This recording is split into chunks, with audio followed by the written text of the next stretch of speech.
Assalamualaikum warahmatullahi wabarakatuh. Salam sejahtera untuk kita semua. Perkenalkan, nama saya Beta Regita Sihotang, mahasiswi Program Studi Manajemen Universitas Bung Karno.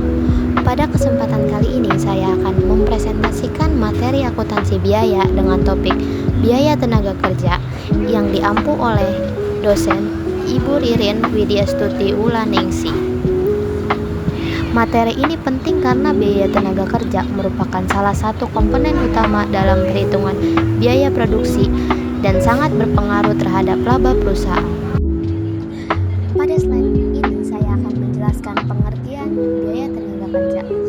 Biaya tenaga kerja adalah seluruh pengeluaran yang dikeluarkan perusahaan untuk membayar jasa tenaga kerja baik yang terlibat langsung maupun tidak langsung dalam proses produksi.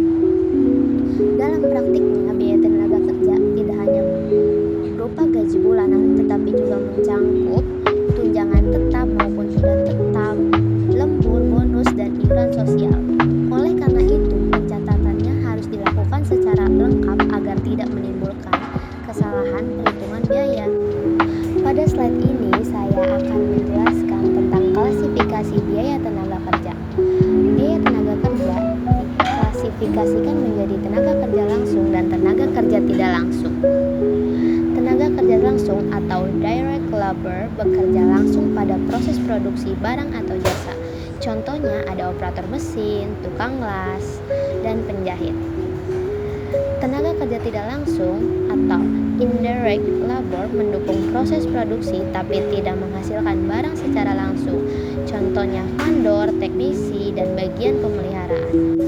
Klasifikasi ini penting dalam akuntansi biaya karena menentukan kemana biaya tersebut dicatat, apakah langsung ke harga pokok produksi atau melalui biaya overhead pabrik.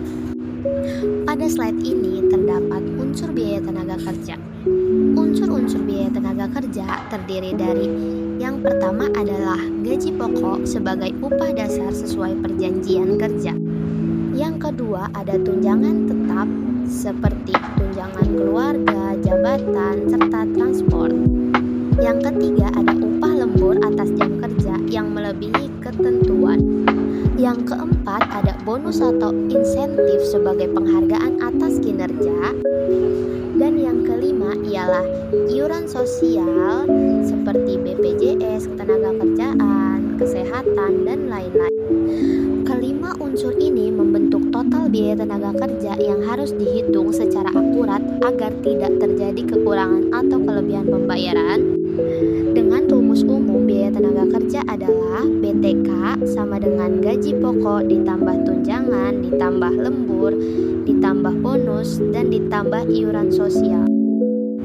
Di slide berikut terdapat sistem penggajian dan pengupahan. Terdapat 3 sistem penggajian yang umum digunakan.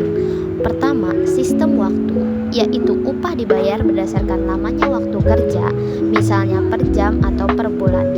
Sistem ini cocok untuk pekerjaan rutin dan pengawasan ketat. Kedua, sistem hasil, yaitu upah dibayar berdasarkan jumlah unit yang dihasilkan. Sistem ini cocok untuk pekerjaan yang hasilnya mudah diukur.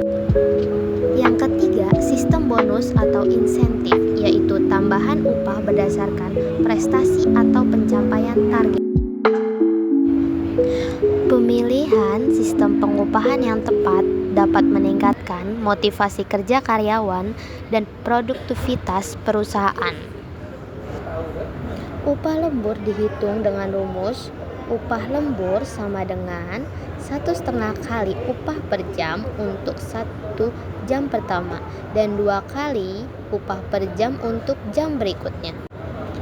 Upah per jam diperoleh dari gaji bulanan dibagi 173 jam. Pada contoh perhitungan dengan gaji bulanan sebesar Rp4.330.000 dan lembur selama 3 jam, maka total upah lembur yang diterima adalah sebesar Rp137.660. Contoh ini menunjukkan bagaimana teori akuntansi biaya diterapkan secara nyata dalam perusahaan. Pada slide berikut terdapat contoh perhitungan biaya tenaga kerja total Jika gaji pokok sebesar Rp4.000.000, tunjangan Rp500.000, lembur Rp137.660, bonus Rp300.000, dan iuran BPJS Rp200.000, maka total biaya tenaga kerja adalah Rp5.137.660. Nilai ini akan digunakan sebagai dasar pencatatan dalam jurnal akuntansi biaya. Pada slide berikut terdapat pencatatan akuntansi jurnal. Untuk tenaga kerja langsung, biaya dicatat ke akun barang dalam proses, sedangkan untuk pembayaran gaji dicatat pada akun gaji dan upah dan kas atau bank. Untuk tenaga kerja tidak langsung, pencatatannya masuk ke biaya overhead pabrik. Potongan gaji dan jurnalnya. Dalam penggajian terdapat potongan seperti PPh 21, BPJS Ketenagakerjaan, dan BPJS Kesehatan.